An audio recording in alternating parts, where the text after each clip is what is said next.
Om Namo Bhagavate Vasudevaya. Om Namo Bhagavate Vasudevaya. Om Namo Bhagavate Vasudevaya. Narayanam Namaskritya Naram Chaiva Narottamam Devim Saraswatim Vyasam Tato Jaimudire. Nashtaprayeshu Bhadreshu Nityam Bhagavata Sevaya. Bhagavate Ruttama Shloke Bhaktir Bhavati Naishtiki.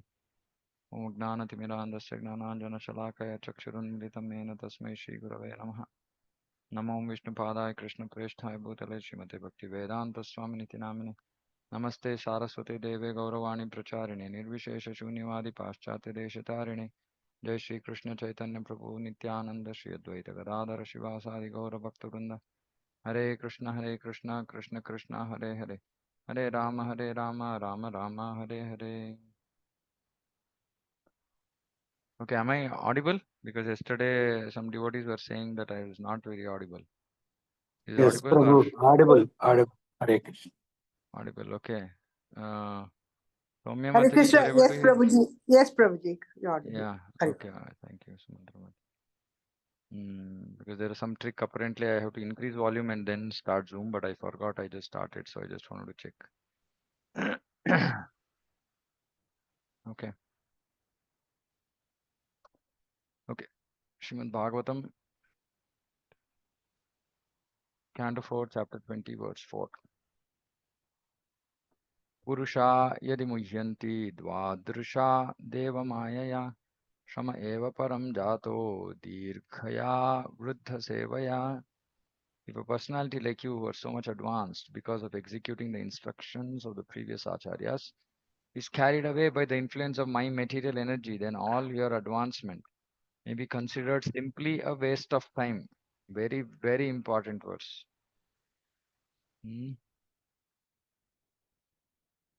So if a personality like you who are so much advanced because of executing instructions of the previous acharyas is carried away by the influence of my material energy, then all your advancement may be considered simply a waste of time. It means that you're not advanced at all. In this verse, the word Vruddha Sevaya is very significant. Vruddha means old, Sevaya means by service. Perfect knowledge is acquired from the acharyas or liberated souls. No one can be perfect in knowledge without being trained by the parampara system. So please note the word trained. It's not some formality to get connected to the parampara. Once one gets connected to the parampara, one has to get trained. In fact, one has to get trained before getting connected to the parampara. But unfortunately, we see devotees getting connected to the parampara, which is Diksha, but not having been trained properly. So then what happens eventually? Then they'll do Guru Ravagya, Sadhu Ninda, Shastra Ninda, because no training, no clear understanding. So, not following the orders of the spiritual master, then maybe talking about other sadhus, talking behind them, criticizing them. All this will happen if people are not properly trained. And for training, one has to do Shravanam.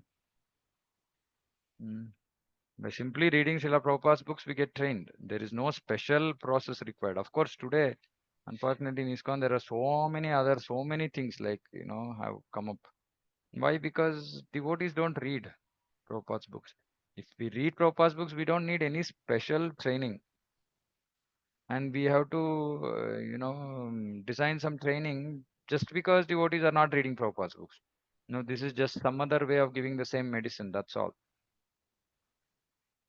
So we have to read Prabhupada's books. So Prabhupada has written everything in his books. So we'll automatically, naturally get trained. We don't need anything else. Taking Prabhupada's word seriously is the only thing that we need to do. That's all. Serious and sincere, we will get the required training, and we have to get trained. We have to get trained. Prthu Maharaj was completely trained in that line. Therefore, he did not deserve to be considered an ordinary man. An ordinary man who has only a conception of bodily existence is always bewildered by the modes of material nature. Which means a devotee should not get bewildered by the modes of material nature. And that's what here the Lord is telling Prthu Maharaj, saying that, if you've done all this advancement, meaning you've done some sadhana, You followed instructions.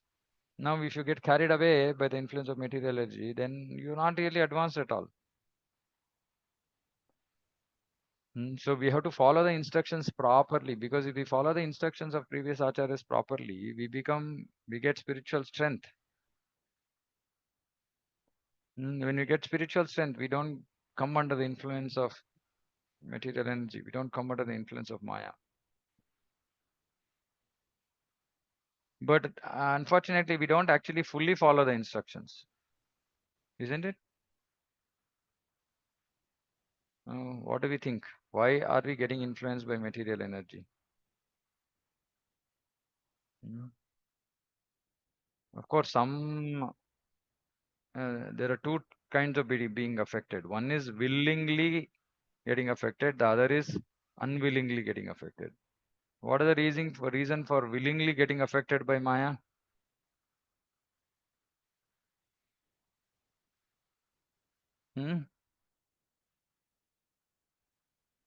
What is the cause for willingly getting affected by Maya?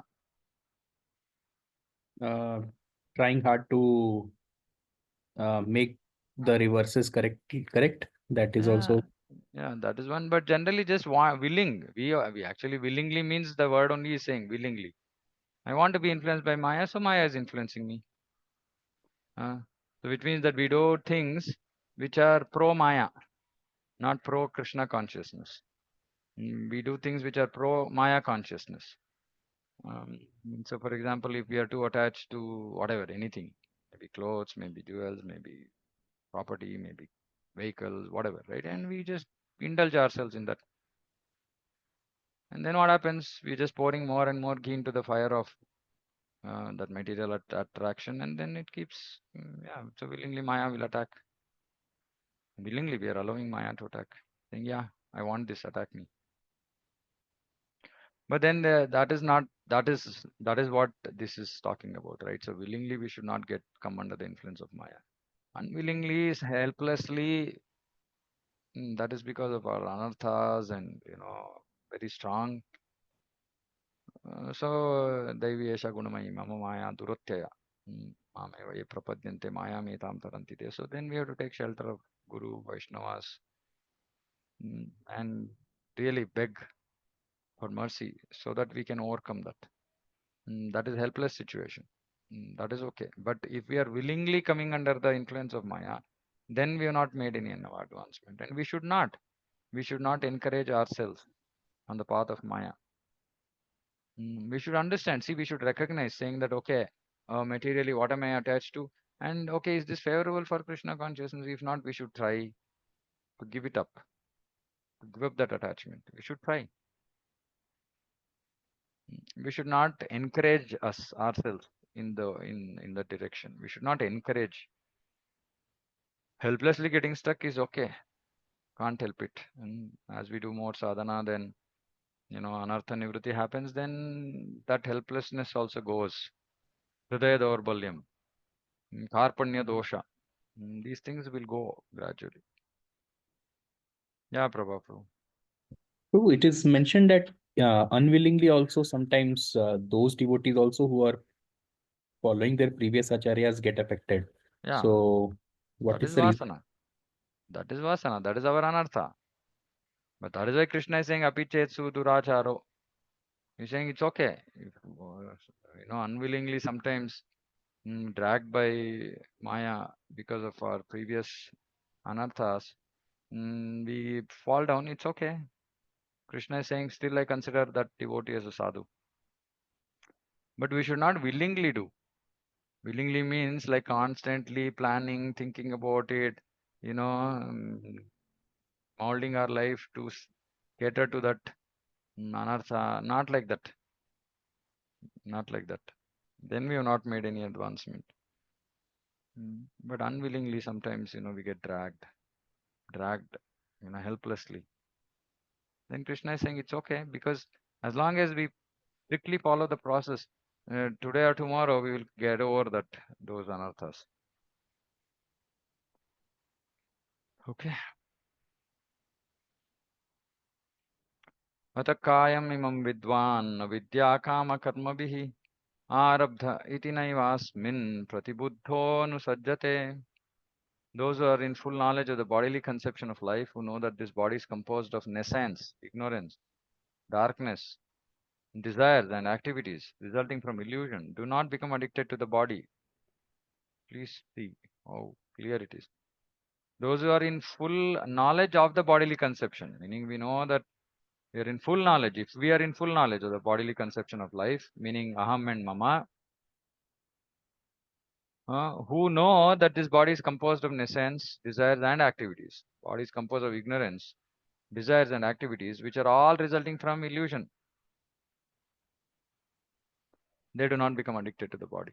So we should not become addicted to the body. Who doesn't get addicted to the body? One who is in full knowledge of this bodily conception, and who knows that this body is composed of nescience, desires and activities resulting from illusion. He does not become addicted to the body and to hum and mama, right? Me and mine. They don't get addicted to that. As stated in the previous verse, those with good intellect, sudhiyaha, do not accept themselves to be the body. Being a creation of nescience, the body has two types of activities. In the bodily conception, when we think that sense gratification will help us, we are in illusion. See, for example, we think that, oh, this sense gratification will give me happiness. That is illusion. Hmm. Yeah, one is it will help us. The other is another kind of illusion is to think that one will become happy by trying to satisfy the desires that arise from the illusory body, or by attaining elevation to the higher planetary system, or by performing various types of Vedic rituals. So, two types of activities in ignorance. First is to think that sense gratification will help me. Second is to think that sense gratification will make me happy, or attaining higher planetary systems will make me happy, or doing some Vedic rituals, karma kanda is going to make me happy. This is all illusion. Similarly, material activities performed for political emancipation, social and humanitarian activities performed with an idea that people of the world will be happy are also illusory. So, political stuff, social stuff, humanitarian stuff, all of this is illusory because basic principle is the bodily conception, which is illusory. Actually, Prabhupada, he gives us some logic of how this yoga is also useless, Ashtanga yoga, because yoga, he says, yoga is also it's all connected to the body. And why are we giving so much importance to the body when we are saying we are not the body? So all of this is illusory. Bodily conception, whatever we desire or perform under the bodily conception is all illusion. That means if we don't think of ourselves as Atma, then it's illusion. In other words, Lord Vishnu informed Prthu Maharaj that although the sacrificial performance set an example for ordinary people, there was no need for such sacrificial performance as far as his personal self was concerned. Because he was an advanced devotee, so he didn't have to do all this. Why? Because confirmed in Bhagavad Gita, Traigunya Visha Veda, Nistraigunya Bhavajana, Nirdvandvo, Nitya Sattvastu, Niryoga Kshema Atmavan. Vedas mainly deal with the subject of the three modes. Rise above these three modes, Arjuna. Be transcendental to all of them. Be free from all dualities and from all anxieties. Nirdvandvo, dualities. Nitya Sattvastu, Niryoga Kshema Atmavan. Free from anxieties of yoga and kshema, gain and safety. Atmavan, be established in the self. So this is very important. Nistraigunya, rise above the three modes. How? Rise above the three modes. For that, Krishna gives the answer later, saying that by bhakti only. So when we rise above the three modes, we rise above dualities. We raise above this anxiety for gain and safety, and we'll be established in the self. The ritualistic performances recommended in the Vedas mainly depend on the three modes. Consequently, Arjuna was advised to transcend the Vedic activities. Activities Arjuna was advised to perform were the transcendental activities of devotional service, not karma kanda. So devotees should not engage in this. That is what Lord Vishnu is telling Prthu Maharaj, saying that don't engage in all this karma kanda, etc. Sarva dharman parityajya mamekam sharanam raja. Give up everything and surrender unto me. That is what we need to do. We have to give up all this dharma, lower dharmas. That's why Prabhupada is saying activities Arjuna was advised was not Vedic activities, to transcend Vedic activities and to engage in transcendental activities of devotional service. What is the qualification for actually transcending Vedic activities? It's just the faith in Krishna's statement, Sarvadharman Parityajya. Of course, we also take some aspects of Vedic life which is favorable to Krishna consciousness, which is not like a burden. Things like, getting up early in the morning or taking bath, brahmanas 2 times, 3 times, etc. Now, some of these are also Vedic activities, but they are favorable. In samskaras, doing samskaras, Garbhadan samskara, Vivaha samskara, Upanayana samskara, etc. All of these are also favorable to Krishna consciousness. Shraddha, that's also samskara. So these things are done because they're favorable to Krishna consciousness. But the idea is not to just engage in karma kanda activities just for no reason, no end. For making progress in devotion service, we can do all that. These are advised by acharyas, guru, etc. But we have to, by doing bhakti, we have to transcend these modes. We have to become free from all dualities, free from all anxieties. Hmm? So if we are not free from dualities, if we are not free from anxieties, we know that we have still lot of distance to cover. But either way, we should recognize the bodily conception of life. We should not get stuck in bodily conception of life willingly. This word willingly is important because we have to at least know that okay, no, why am I again thinking on in terms of the body? See, all the thoughts that come into our mind, mostly when you're on the bodily conception of life, is all connected with the body, aham and mama. That's all. So if you are just always concerned about aham and mama, then it's bodily conception. Then we will be stuck in dualities, we will be anxious because of so many issues, this, that, etc.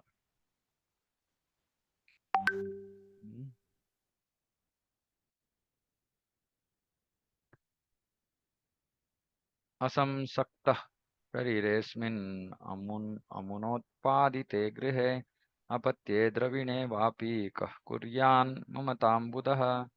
How can a highly learned person who has absolutely no affinity for the bodily conception be affected by the bodily conception in regard to house, children, wealth, and similar other bodily productions? See, this is what is the bodily conception.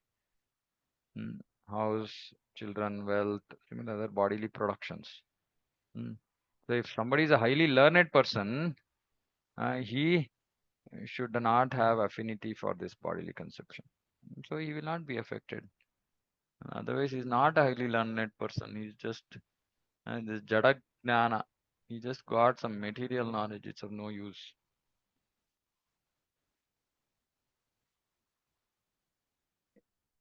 The Vedic ritualistic ceremonies are certainly meant to please the Supreme Person of Godhead, Lord Vishnu.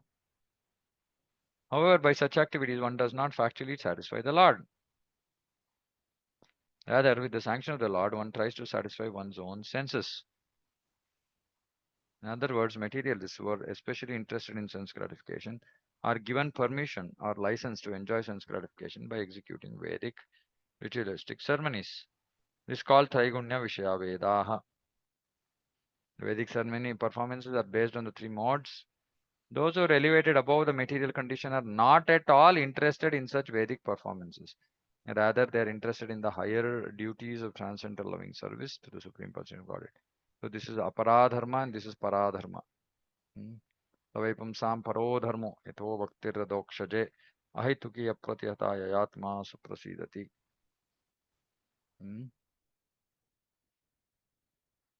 Then dharmasya hyapavargasya narthartho yapakalpate narthasya dharmaikantasya kamo labhaya hi smritah. कामस्य नेन्द्रिय प्रीतिर लाभो जीवेत यावता जीवस्य तत्व जिज्ञासा what is it? Nato yascheha karmabhi.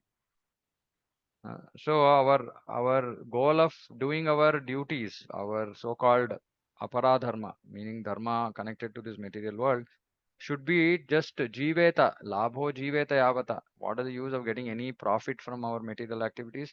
Is jiveta, just self-preservation, that's all. And what should jivasya tattva jignasa? Why that maintain even self-preservation is required? For tattva jignasa, for understanding about the Supreme Lord, then engaging in his service, etc. That is the reason why there is dharma or vritti kartavya. Whatever we are doing is so-called duty. The only reason is self-preservation. That's all. Because finally we have to come to this higher duty of doing transcendental loving service to the Supreme Lord. Otherwise, there is no use. There's one more verse. It says, what is that?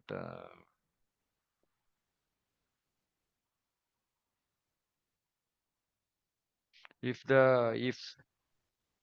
occupational duties did not result in rati attraction or hearing about the Supreme Lord, shamayevahi kevalam. If they're not attracted, if our occupational duty is so hectic that it doesn't allow us to become attached to hearing, forget about being attached. And nowadays occupational duties don't even give us time to hear. Then where is the question of being attached? And then that is not advisable. That is shamaya vekavilam. That is just waste of time. So we don't engage in occupational duties to just keep increasing our material conception of life, bodily conception of life. That's not the idea of our duties.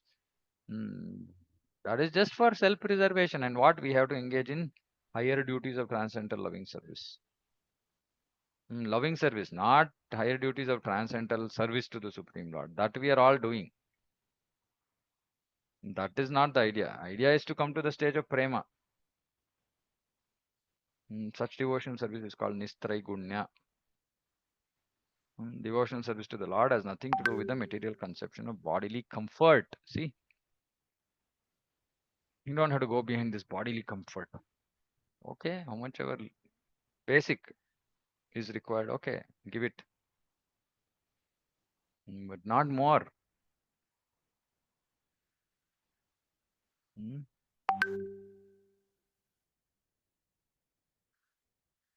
See, that is why, Bhagavatam, simply say 4 verses, so clear direction for us. Lord Vishnu is himself speaking.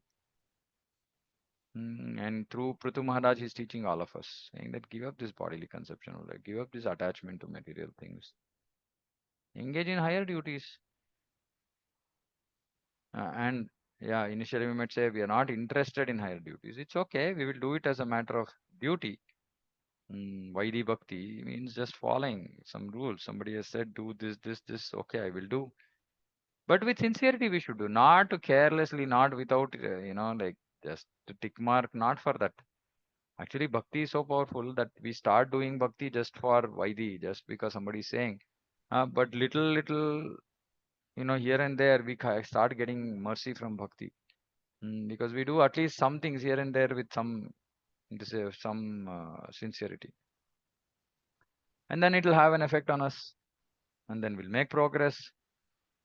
And then slowly and steadily we will lose that attachment to material things, and we'll increase our attachment to Krishna. And that has to happen. We should not be satisfied with saying, okay, I am doing bhakti. Bhakti means loving devotional service. There is no other really that pleases Krishna. Krishna says that I'm only by that love of the devotee only he is controlled. The Shuddha Bhakti, the stage of Bhava and Prema is Sri Krishna Karshini. To attract Krishna. We have to come to that stage. Otherwise, simply mechanically just going on with our so-called sadhana every day, but not making any progress, which means that we are doing something wrong. We are doing something wrong. Because the process is so powerful that if we are actually following it properly, we should be making advancement. So this is very, very important. We have to note. Otherwise, yesterday we were discussing very basic 2.7. We were discussing in our satsang, and we were telling that Prabhupada starts off 2.7. Most for the first, possibly most important verse in Bhagavad Gita by saying Charma Roga, saying that we have disease, skin disease. What is the skin disease? Aham mama. Aham mama. And aham mama just simply results in suffering. There is nothing else we are going to get. Some illusory happiness sometimes, but generally it just results in misery, suffering. And Krishna is telling Arjuna, saying, rise above this suffering. What is the solution to rise above suffering? Devotional service. That same attachment that we have towards material things, we have to divert towards Krishna. If that attachment is towards material things, it results in misery. If the attachment turns towards Krishna, it results in happiness. Simple formula.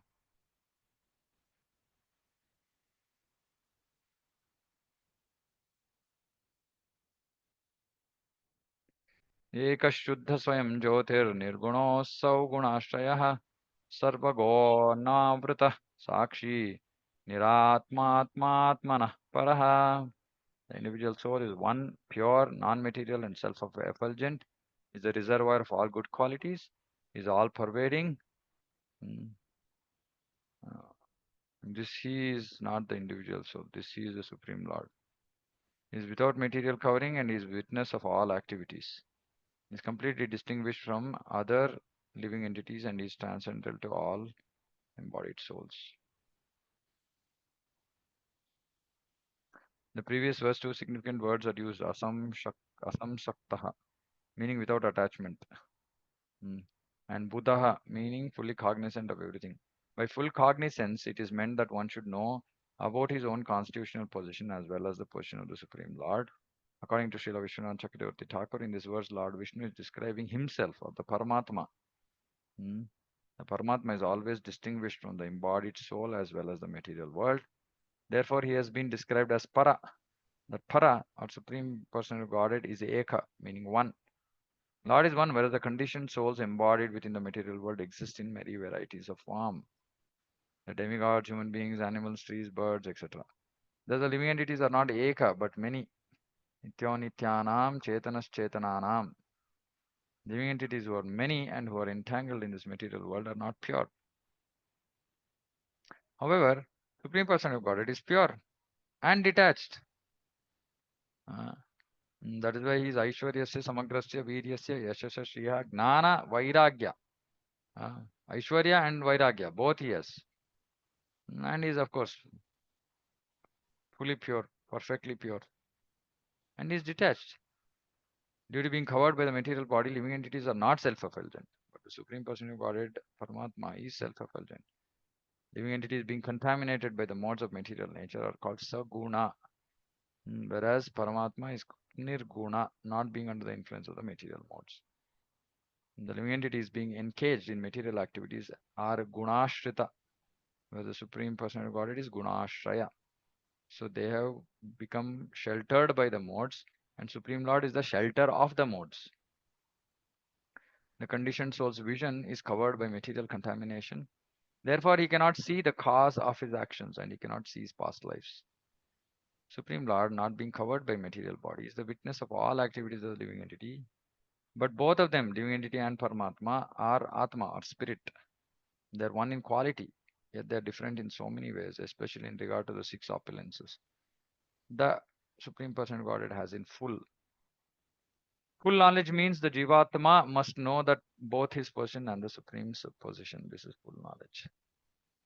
So full knowledge means Sambandha Gyan, knowing me and Supreme Lord and our relationship. That is Sambandha Gyan. That is full knowledge.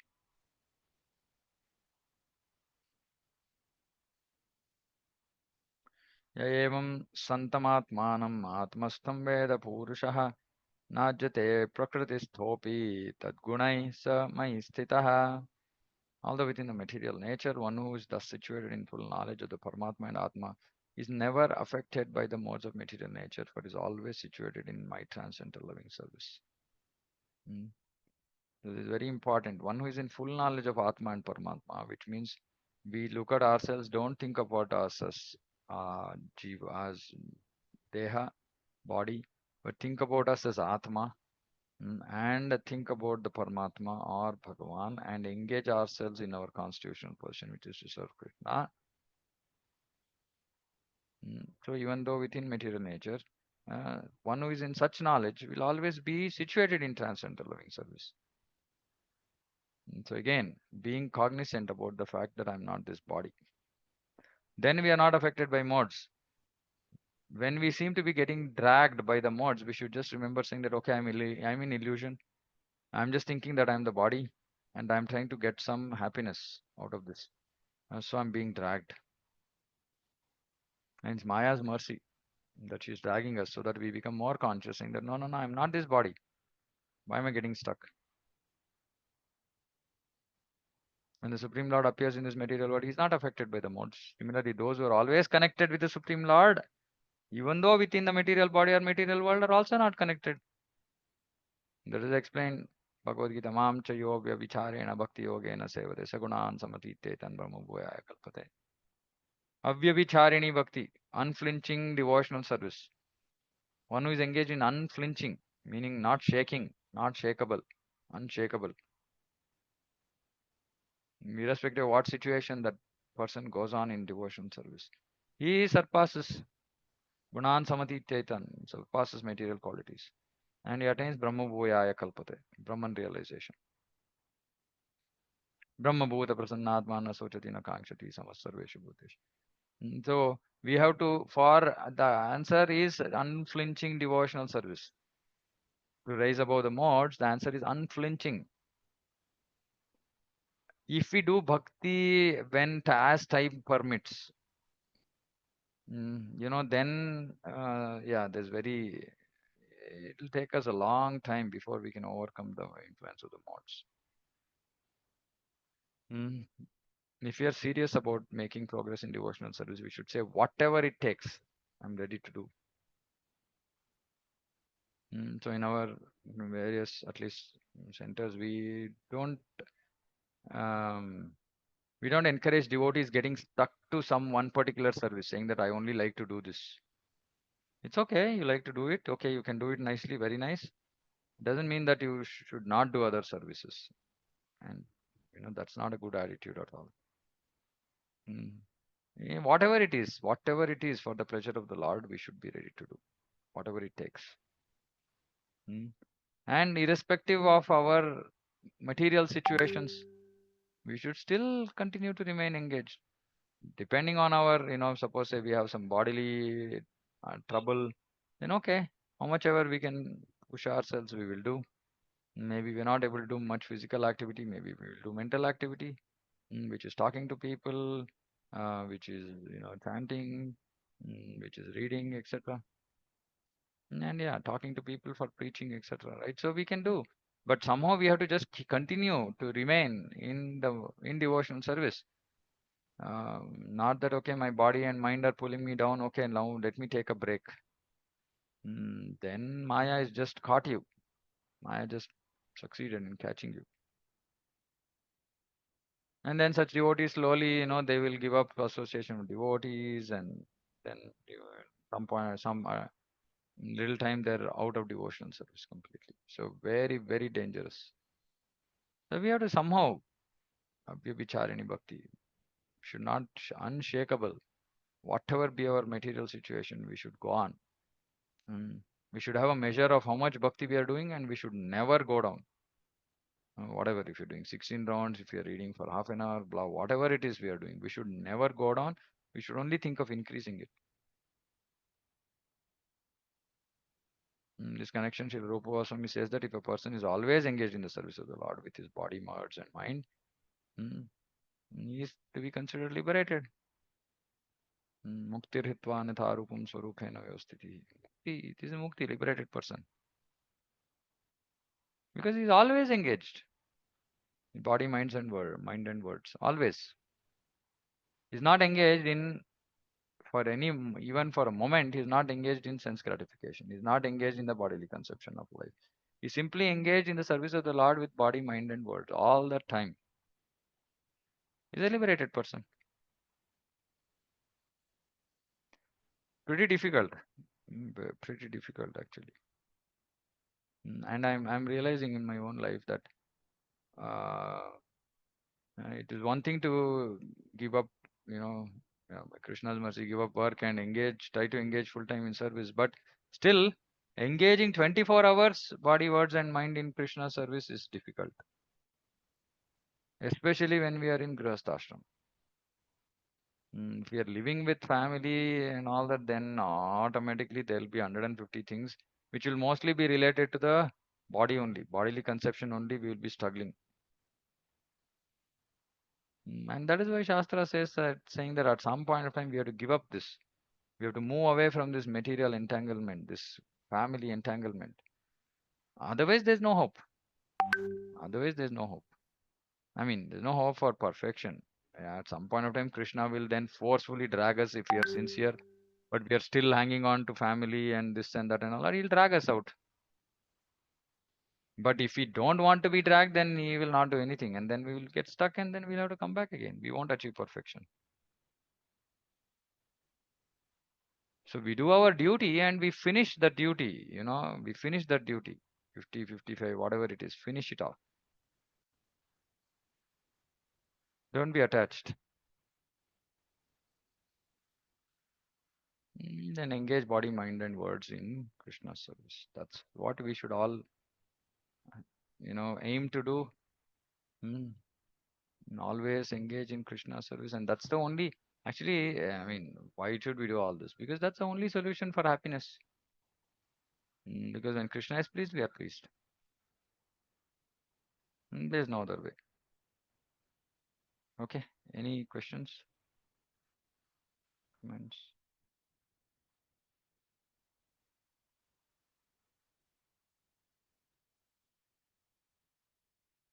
Yeah. Yeah, Rohini Mati. Hare Krishna, Prabhu. Dhanavad Pranam. Hare Krishna, Pranam. Prabhu, I have one question. Mhm. It's related to this, and also I was reading Bhagavad Gita, I think 14th chapter, 15th chapter. So Krishna is saying, Prabhupada is saying, like, we were all like, quality wise, we are equal to Krishna. But when we get this desire to lord it over, then we become conditioned and we are thrown into the material world. So once we progress in this, we'll attachment to the Krishna again, we'll get back. But what if, what is a guarantee? Like, we were in Vaikuntha only, right? So there only we develop this desire, right? So don't we get the desire again? So once we go back. Yeah, it's possible. But once you come here fallen and struggled for so many lifetimes, We remember that when we go back? see, it's what is there in our Atma. See, the reason for, of course, this Prabhupada then said, don't talk too much about this going back and just focus on going back. Don't worry about, whether you'll come back, etc. Because see, what will happen is it is a very simple thing. When we reach a stage in our material journey, when we are so convinced saying that, no, I don't want to be here. This is not the place. Right? I want to be in the service of Krishna. It's very hard for us to lose that again. It is possible. Free will, technically, it is possible, right? But again, also there are various discussions about this. Somebody who's gone to only Brahma Jyoti falls down. Somebody who's gone to Krishna doesn't fall down. If somebody has to go to Krishna and fall down, then it would mostly be Krishna's Leela. Right, like that. So it's a very complicated topic.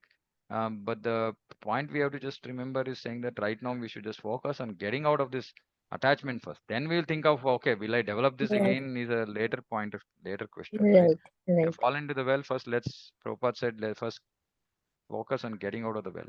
Then you can think of saying that, are we going to fall into the well again? Right? Because it's a very far off question for us right now. Yeah. We are so badly stuck, right? Right. My main thing is that is a source, right? So from Vaikuntha only we were in Vaikuntha and there only we developed this desire, right? Yeah, so Huh? I mean, Yes. anyway, like I said, it's a very complicated Okay, answer Prabhu. also, because Prabhupada also, for some of these things, he didn't encourage devotees to ask too many questions. He just said, do your devotional service. Right? Because some things we cannot understand at this point of time with our tiny brain. And Prabhupada did not encourage much this question or this question of did we ever fall down at all. Because Right. that's where devotees are going today, saying that, yeah, if you are going to go there, then did we ever fall down? Because then what is the point? Krishna is saying that if you go there, you will not come back. Then again, if there's a chance of fall down, maybe then we never went there. So Mhm. then the GBC wrote a book called Our Original Position. So it's a very controversial topic, but we don't have to worry about it. We should just know that saying that, see, we are now stuck here. It's a simple thing. If I develop so much love for Krishna, why will I fall down? People who fall down are those who we see being in Vaikunta doesn't mean being in Vaikunta Loka. Mhm. Being in Vaikunta means being in the Paravyoma also, even in the spiritual sky, if we are even in Brahman.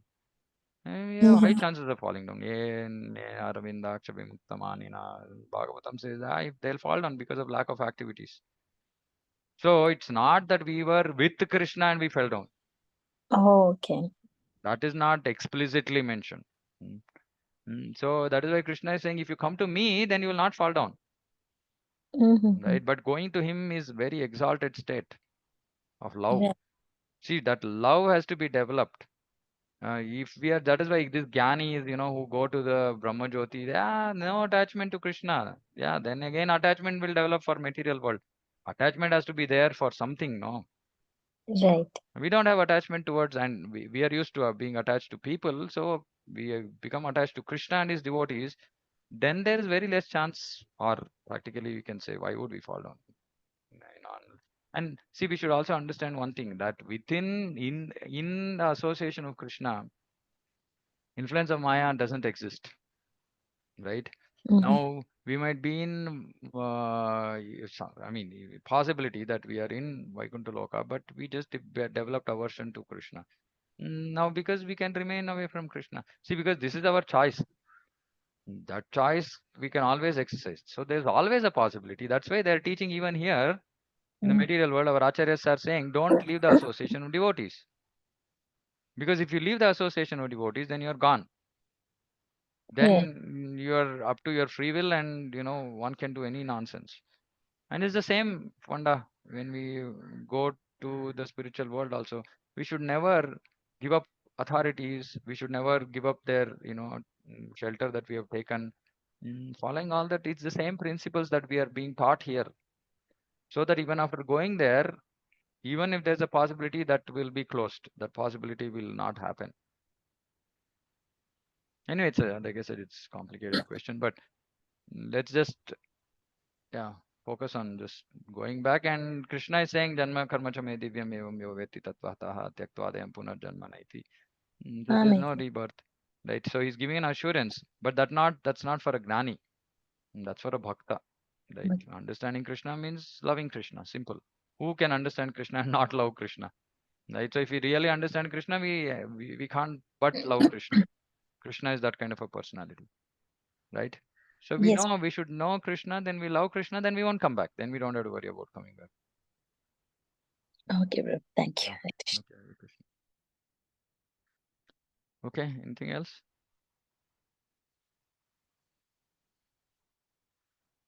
Okay, we can close here. Srimad Bhagavatam ki jai, Jagat Guru Srila Prabhupada ki jai. Vancha kalpatarubhishta kripa sindhubhya cha patitanam bhavanebhyo vaishnavebhyo namo namo ananta koti Vishnu. Hare Krishna. Hare Krishna, Prabhuji. Dhanavad Hare Prabhuji. Krishna. Hare Krishna. That's